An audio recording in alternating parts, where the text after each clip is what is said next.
아멘. 여러분 반갑습니다. 피곤하시죠? 제가 그래서 아멘 소리를 세게 한번 해봤습니다. 아침부터 비가 많이 내렸는데요. 오늘 저에게는 참 감사하고 좋은 일이 개인적으로 많이 있었습니다. 어제 전임 미팅을 하면서 몽골 교회에 세례를 준비하고 있는 1등, 이름이 1등이에요. 1등, 이르등. 자매 이름이 1등입니다. 1등. 1등인 자매가 대가 계산까지 마쳤다는 소식도 들었고요. 또 졸업생인 멋진 남자가 있습니다. 이름이 가로와입니다. 가로와. 세로와가 아니고 가로와. 그래서 몽골 이름들 정말 외우기가 좋아요. 남자들의 공부도 진행이 되고 있고요. 또 우리 박종호 형제가 그 학교의 그 대학교의 교학처장이 됐어요. 그래서 그게 대학교 제가 안 다녀봐가지고 교학처장이 뭐 어떤 역할을 하는지 잘 모르겠습니다만 아무튼 중책까지 맡아서 학교의 영향력도 커져가고 또 학생들을 제자 삼는 일에 또 열심도 내고 있습니다. 너무 좋은 일이죠. 부산에서도 싱글 형제가 한 명 세례를 받았습니다. 지난주 주일날 여기 왔었는데 제가 정신이 없어갖고 환영을 못했어요. 그래서 한 열흘 전에 부산교회에서 오승대 형제라고 싱글 형제가 세례를 받았다고 하니 우리 축하를 좀 드립시다. 아멘. 이렇게 이제 부산과 몽골에서 세례 소식이 들릴 때쯤이면 잠실에서도 이어서 세례받는 사람들의 소식이 있어야 하지 않겠습니까, 여러분? 아멘. 믿는 자들에게는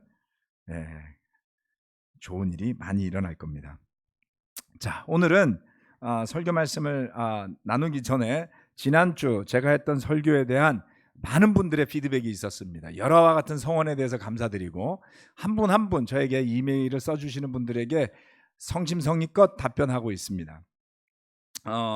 한 가지 오해는 아니었고요. 그렇게 충분히 느끼실 수 있다고 믿는데요. 제가 좀 강한 메시지를 전했습니다. 그 메시지는 우리 잠실교회 전체적인 형제 자매들을 위한 메시지는 아니었어요.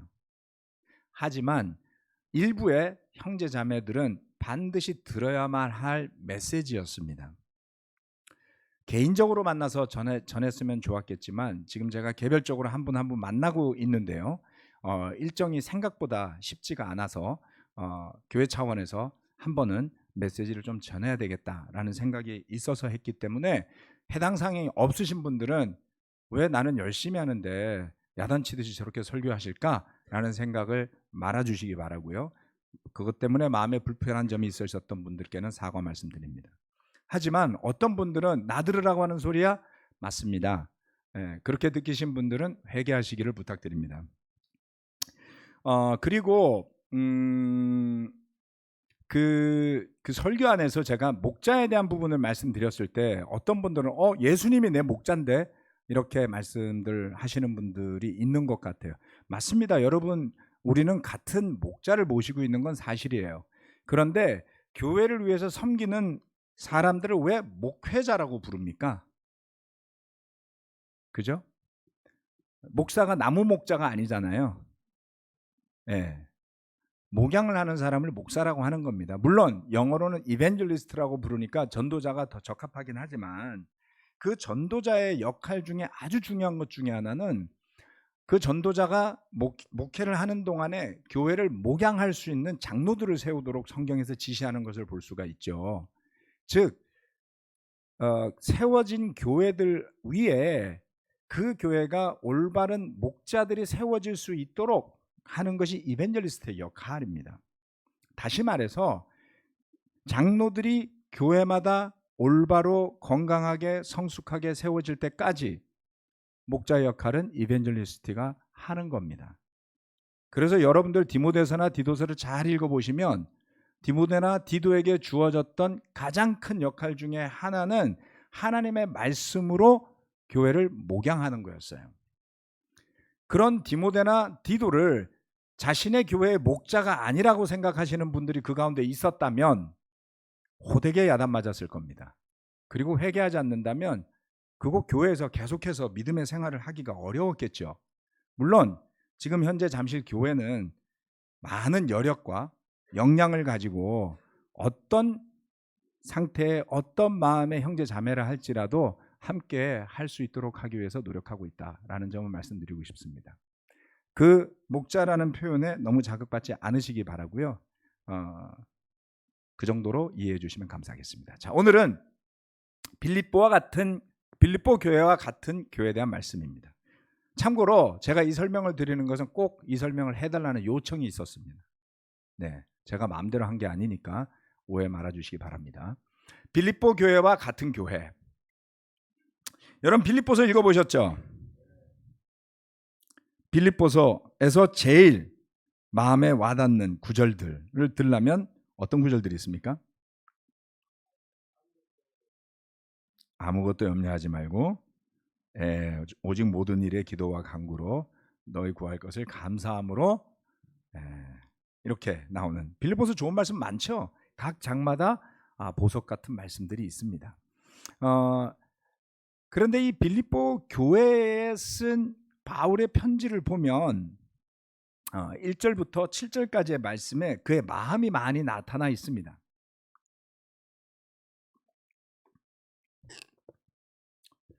빌립보서 1장 1절로부터 7절 말씀. 그리스도 예수의 종인 바울과 디모데가 그리스도 예수 안에서 빌립보에 살고 있는 모든 성도들과 감독들과 집사들에게 이 편지를 씁니다. 하나님 우리 아버지와 주 예수 그리스도께서 내려주시는 은혜와 평화가 여러분에게 있기를 빕니다. 나는 여러분을 생각할 때마다 나의 하나님께 감사를 드립니다. 내가 기도할 때마다 여러분 모두를 위하여 늘 기쁜 마음으로 간구합니다. 여러분이 첫날부터 지금까지 복음을 전하는 일에 동참하고 있기 때문입니다. 선한 일을 여러분 가운데서 시작하신 분께서 그리스도 예수의 날까지 그 일을 완성하시리라고 나는 확신합니다. 내가 여러분 모두를 이렇게 생각하는 것은 나로서는 당연한 일입니다. 내가 여러분을 내 마음에 간직하고 있기 때문입니다. 여러분 모두는 내가 갇혀 있을 때나 복음을 변화하고 입증할 때에 내가 받은 은혜에 동참한 사람들입니다. 빌립보서 말씀은 이 1장에 나와 있는 바울의 인사로부터 시작해서 그들을 향한 바울의 또는 디모데의 기도 내용들을 살펴보면 시작부터 끝까지 바울과 디모데의 선교 사역에 있어서 굉장히 큰 힘이 되어 주었던 교회다라는 것을 알 수가 있습니다. 로마서는 약간 예외적이고요. 고린도서로부터 시작해서 이어지는 서신서들을 살펴보면 교회마다 상황이 조금 다르죠. 가장 길게 쓰여진 서신서라고 하는 고린도서는 그 안에 여러 가지의 문제점들이 있었습니다. 다툼과 분열과 음행과 성찬을 통해 술 취하고 많이 먹고 적게 먹고 하는 모든 다양한 문제들이 있었죠. 그런데 빌립보 교회는 바울이 그 교회를 생각할 때마다 하나님께 감사드리는, 그래서 기도할 때마다 늘 기쁜 마음으로 간구가 나오는 그런 교회였습니다. 이 말씀을 놓고 저는 자신을 한번 쭉 살펴봤습니다. 제가 1995년도부터 전임으로 목회 훈련을 받기 시작했고요. 그리고 동경으로 바로 건너가서 그 이듬해 목사 안수를 받았습니다. 처음 6년간은 동경교회 국제부에서, 그리고 그 이후에는 서울로 돌아왔습니다. 서울교회로 돌아와서 약 300여 명의 제자들과 5명의 스텝 멤버들과 함께 당시 노스웨스트 리전이라고 부르는 우성예펠타운에 있는 그 지역에서 2년간을 맡아서 섬겼습니다. 그리고 나서 종로 지역에 있는 노스 리전으로 옮겨간 것이 2003년 1월이었습니다. 2002년 12월쯤부터 나갔죠. 약 150여 명의 형제 자매들과 예배를 드리기 시작했습니다. 그리고 2006년 가을이 되어서 한동안 나뉘어서 예배드리던 서울교회를 통합한 뒤로부터는 지금까지 팀 목회, 담임 목회, 그리고 지금의 잠실교회에 이르기까지 목회자로 섬겨왔죠. 많은 우여곡절도 있었습니다. 어려운 시간도 있었고요. 하지만 애써서 노력했던 것은 주님께서 맡겨주신 역할에 충실하려고 했던 것입니다. 그것은 저의 양심, 저의 믿음, 그리고 제 주변에 저와 함께 했던 많은 형제 자매들이 그 증인일 것이라고 생각합니다. 95년도부터 시작했으니까 이제 28년째가 되어가죠. 그 가운데 특히 최근 7년여에 걸쳐서 함께 세워온 지금의 잠실교회 목회는 그 의미가 참으로 다르고 깊습니다.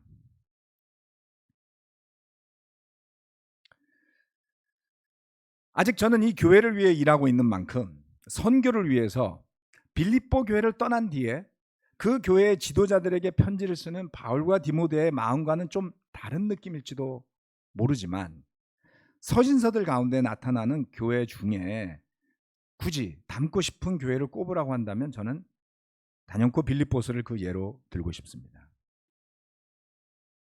서신서에 나오는 교회들 중에는 처음에 설명드렸다시피 문제가 많은 교회들도 있었고 교리나 확신의 측면에서 갈등하고 있는 교회들도 있었습니다. 그러나 빌립보 교회만큼은 사도 바울에게 있어서 책망할 것이 없는 교회로서 늘 격려받아 하는 교회 중 하나였습니다.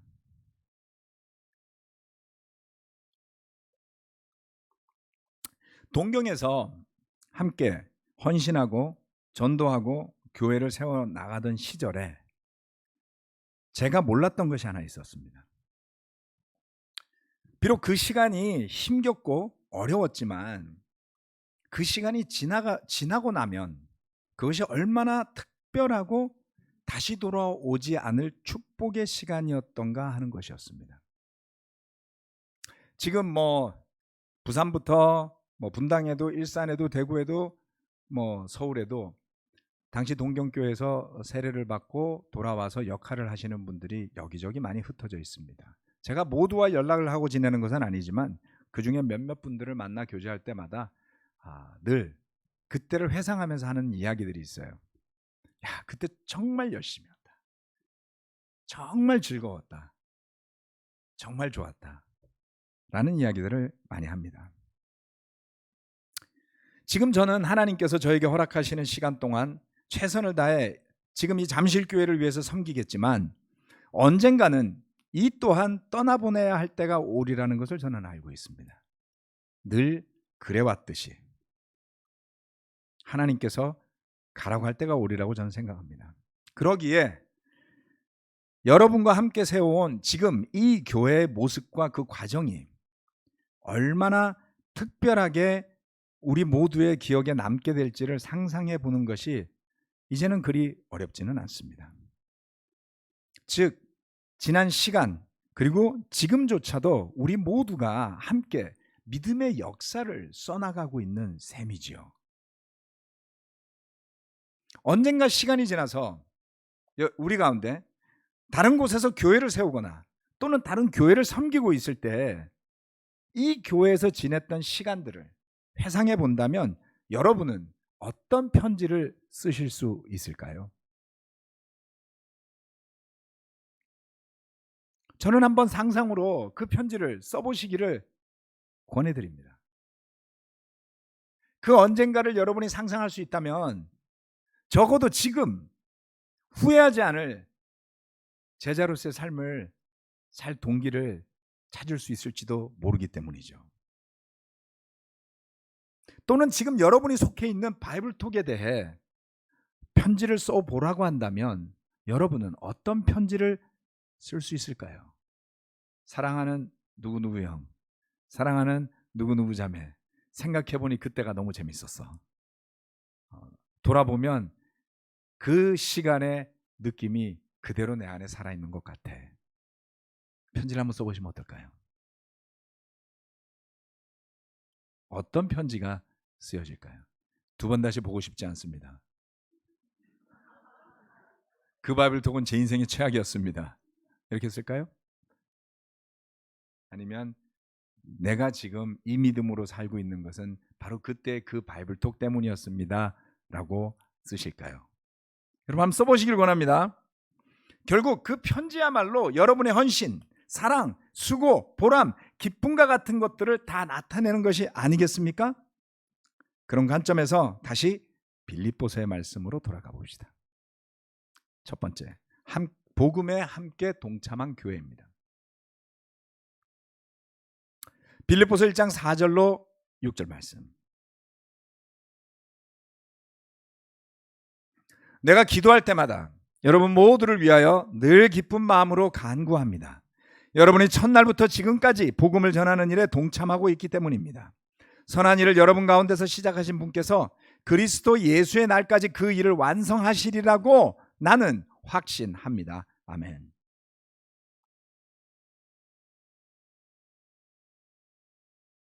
바울과 디모데가 빌립보 교회를 생각할 때 그 마음에 떠오르는 감정은 바로 기쁨이었습니다. 그 이유는 이 구절들이 이야기하듯이 그들이 첫날부터 지금까지, 지금 언제요? 바울이 감옥에 갇혀 있는 지금까지 복음을 전하는 일에 동참하고 있기 때문입니다.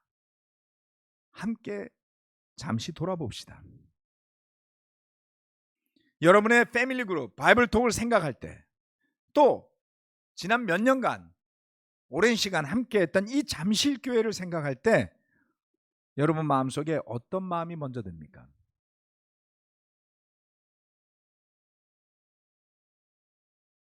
괜히 남았다.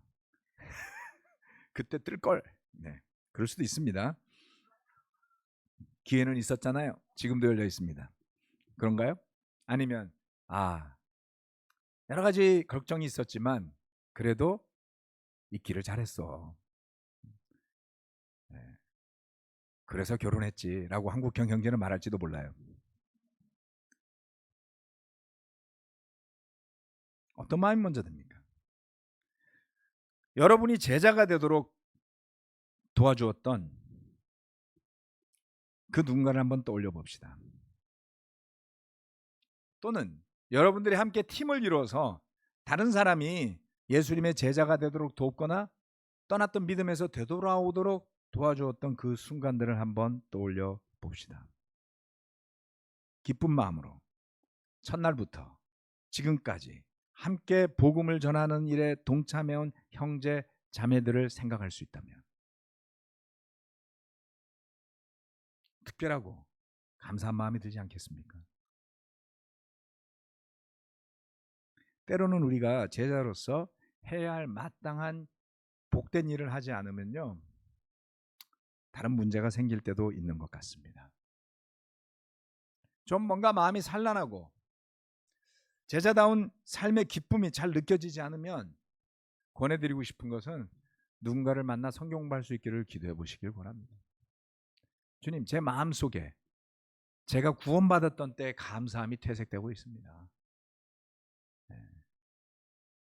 기쁜 마음이 사라져가고 있습니다. 사랑이 흔들리고 있습니다. 그렇다면 기도하시고 그 기회를 찾아보시기를 권해드립니다. 그들의 믿음의 헌신이 특별했던 것은 그런 공동체의 헌신이 끊이지 않았기 때문입니다. 빌립보 교회 형제자매들이 그냥 인간적인 친밀함으로 가까웠던 것이 아니라 그들은 첫날부터 지금까지 복음을 전하는 일에 동참하고 있었던 것이죠. 즉 복음과 예수님을 중심으로 그들은 굳건하게 연결되어 함께 사역을 했던 것입니다. 긴 시간을 이야기한다 할지라도 지치지 않는 일이 있고요, 짧은 시간만 이야기해도 지치는 일이 있습니다. 즉 어떤 일은 우리에게 에너지와 영감을 불러일으키지만 어떤 일은 우리의 감정과 에너지를 소모시키기도 하죠. 그런데 분명한 사실 하나는 복음을 전하는 일에 동참하는 일만큼은 우리 모두를 그리스도로 묶는 파워가 있더라. 늘 말씀드리지만 월드컵만 시작하면 대한민국은 동서남북도 없어요. 하나가 되죠. 우리 그리스도인들에게, 예수님의 제자들에게 8개 색깔이 상당히 달라진 그리스도의 교회들에게 하나로 묶는 길은 가만히 있는다고 일어나지 않습니다. 복음을 전하는 일에 함께 동참할 때 비로소 우리가 한 마음인 것을 알게 됩니다.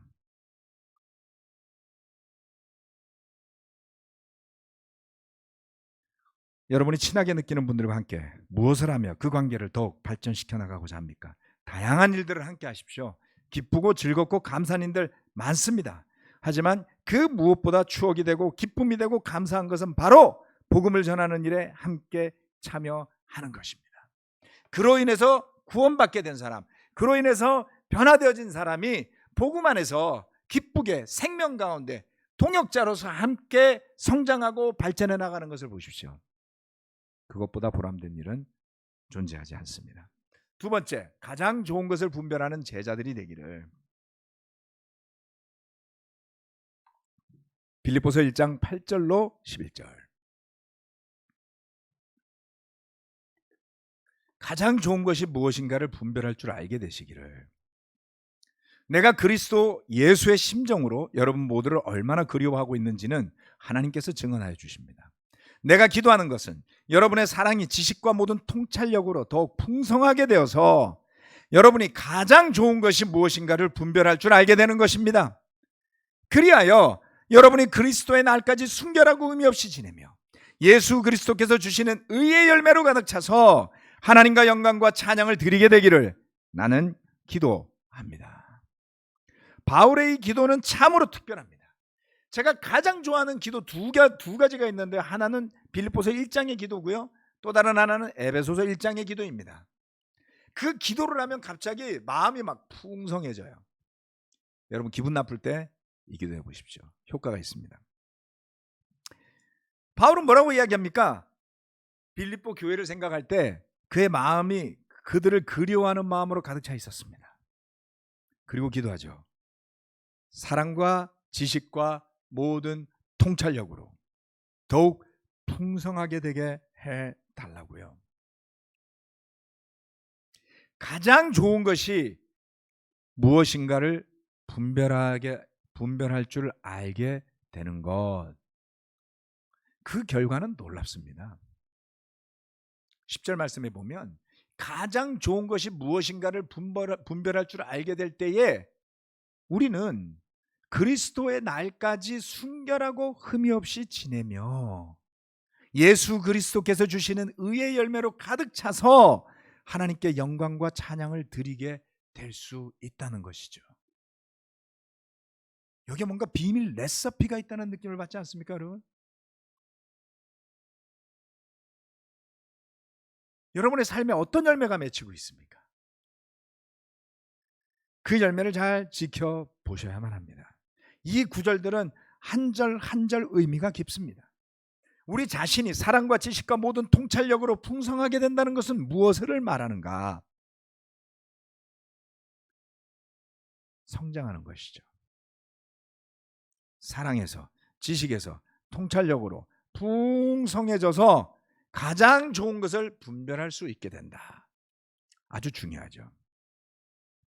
아이들을 낳아서 키우다 보면 정말 희한한 경험들을 하게 되는데요. 첫 번째, 애가 계속 운다. 잠을 못 잔다. 두 번째, 애가 길 수가 없다. 근육이 힘이 없으니까 버둥버둥거리면서 있어요. 야, 기는 게 힘드네. 거기까지는 좀 평안해요. 왜냐하면 냅두면 사고가 안 나요. 근데 기어다니다가 이제 일어납니다. 그리고 손가락으로 물건을 잡고 움직이기 시작하면서부터 골치 아파져요. 젓가락 잡고 콘센트 찌르고. 겨울에는, 일본은 추워요. 겨울에 우리나라처럼 뭐 이렇게 온돌이 아니잖아요. 그래서 집집마다 경유나 가스로 떼는 난로가 있어요. 화기죠. 불도 많이 나고 화상도 많이 있거든요.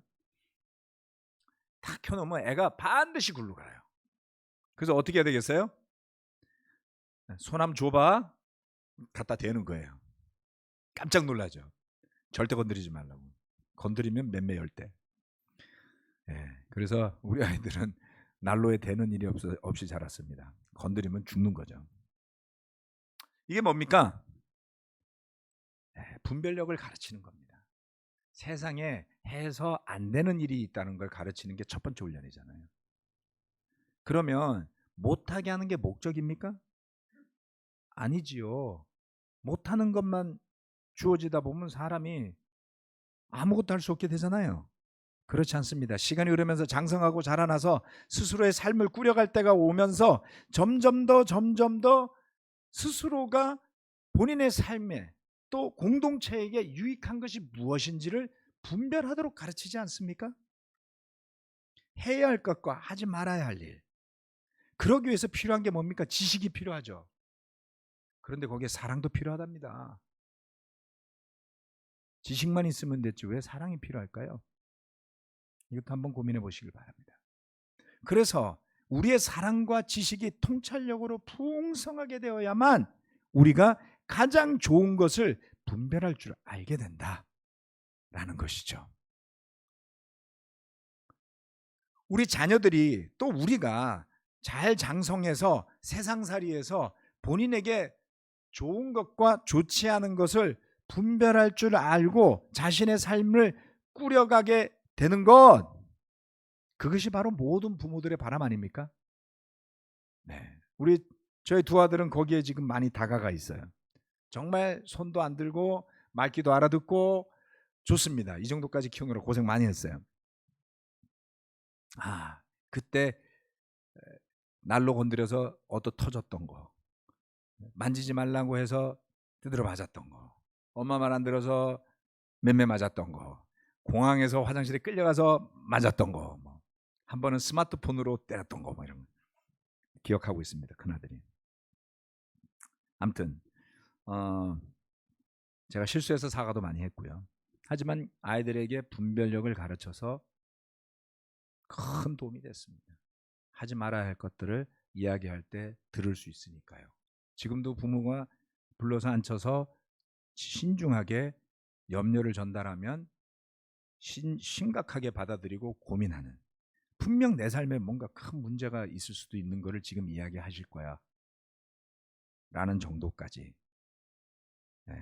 참 감사한 일입니다. 그냥 주어지지 않습니다. 그리스도인으로 살아가면서 걸음마를 벗어나고 이제 뛰어다니고 유치원도 가고 초등학교도 가고 중학교도 가고 사춘기도 지나고 그랬는데 배운 게 없어서 자기한테 뭐가 좋은지를 분별하지 못하면 어떤 모습으로 살아가게 되겠습니까, 여러분? 제자 훈련은 그러한 의미에서 중요한 역할을 하는 겁니다.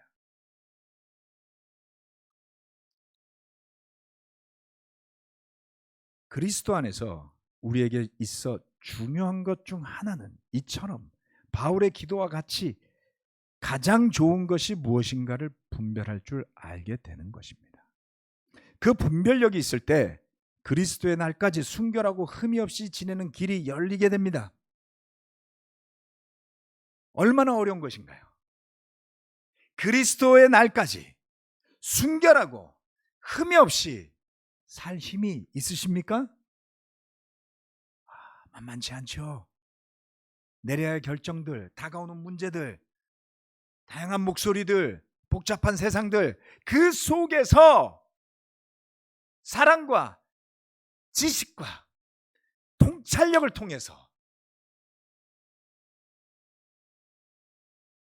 그리스도 안에서 가장 좋은 것을 분별하는 경지에까지 다다르는 형제자매들이 모두 되시기를 저는 기도드립니다.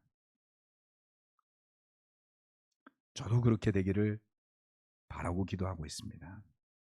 그래서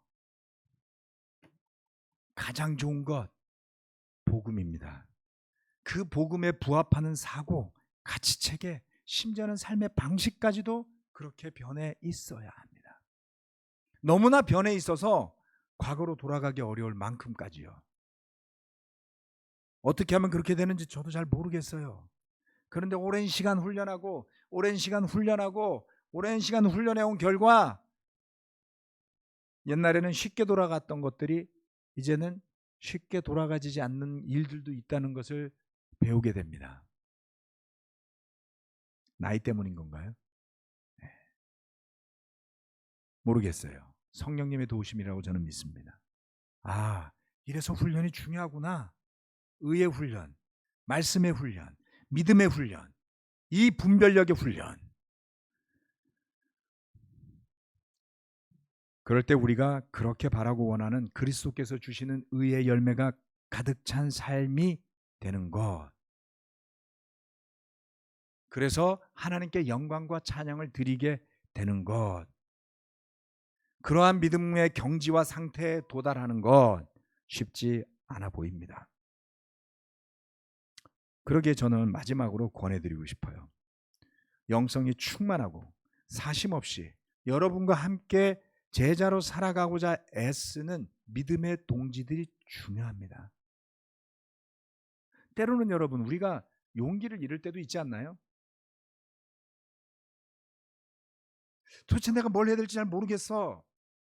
그런데 그럴 때 어떤 분이 영감을 주는 믿음과 사랑의 행동을 해요. 의의 열매를 보여줘요. 그때 눈이 번쩍 띄는 경험 혹시 해보신 적 없습니까? 여러분 그것을 기억하셔야지 돼요.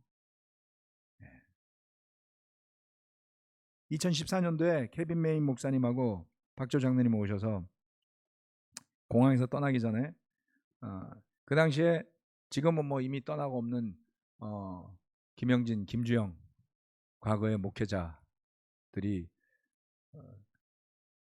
당시에 또 다른 문제를 일으켰을 때였죠. 답답했어요. 억울해요.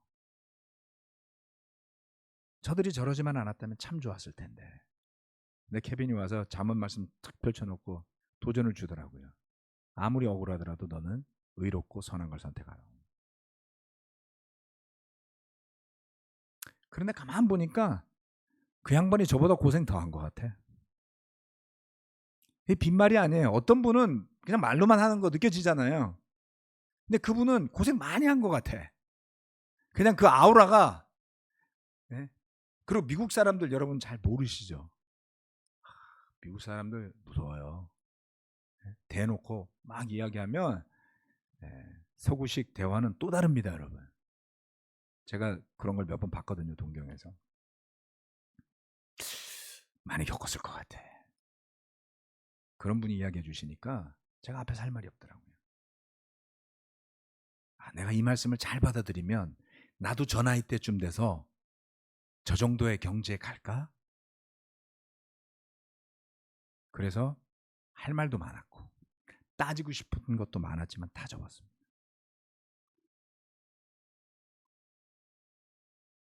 지나보니 제가 뭘 했는지 기억도 안 나요. 근데 한 가지는 분명히 했어요. 안갚음하지 않았다는 거예요. 죄 짓지 않았다는 거예요. 기도하고 오히려 용서를 구하고 사과를 했다는 겁니다. 제 힘으로요? 아니요. 주변에 영적으로 분별하고 사심이 없고 영감을 주는 그런 제자가 있었던 것이죠. 가장 좋은 것을 분별할 줄 아는, 또는 나보다 좋은 것을 더 잘 분별하는 친구가 있으면 더 좋겠습니다. 혹시라도 내가 위험한 행동을 하면 말해줄 친구들이 주변에 있습니까? 서로를 위해 바울처럼 기도해 봅시다. 고맙게도 저에게 이야기해 주시는 분들이 늘어가고 있어요. 어떨 땐 기분도 나빠요. 어떨 땐 그렇게 시켜도 다 잘 못해요. 네. 그런 점은 미안하게 생각합니다. 제가 정말 부드럽기도 하고 따뜻하기도 하고 사랑도 엄청 많고 뭐라고 말하든 다 용서하고 그래도 웃고 그래도 해하고 괜찮습니다 뭐 이러고서 살 수 있는 인물이었으면 좋겠지만 잘 그러지 못하다 보니 저도 약점이 드러나고 죄성이 드러날 때가 참으로 많습니다. 고마운 것은 여러분들이 지난 6년간 7년간 제 주변에서 포기하지 않고 같이 왔다는 거잖아요. 제가 신뢰하고 제가 존경하고 제가 힘들고 지칠 때 영감을 주는 분들이 이 교회는 많이 있어요. 덕분에 저도 지켜지는 것입니다. 서로를 위해 바울처럼 기대해 보기를 다시 한번 권해드립니다. 그리고 나중에 편지를 쓰게 될 날이 있을 때 이 빌립보서의 편지와 같은 기쁨과 감사의 편지를 쓰게 되는 날이 오게 되기를 저는 기도하겠습니다. 여러분들 기억하면서 빌립보서 잠실서, 잠실교회서 이렇게 하고, 그때 둘째 줄에 앉아 있었던 어느 형제가 저에게 이렇게 해주어서 저는 너무나 큰 격려가 되었습니다. 아직도 그 형제가 거기서 잘 지내고 있는지 궁금하군요. 이런 거 어때요, 여러분? 네, 우리들의 서신서를 써봅시다. 너무나도 감사하고 소중하고, 그리고 지금 이 시간을 우리가 마음껏 누리고 마음껏 감사하지 못한다면 나중에 후회할 수도 있어요. 최선을 다해서 사랑하고 최선을 다해서 선한 일을 위해 격려하게 되시기를 바라면서 말씀 마치겠습니다. 아멘.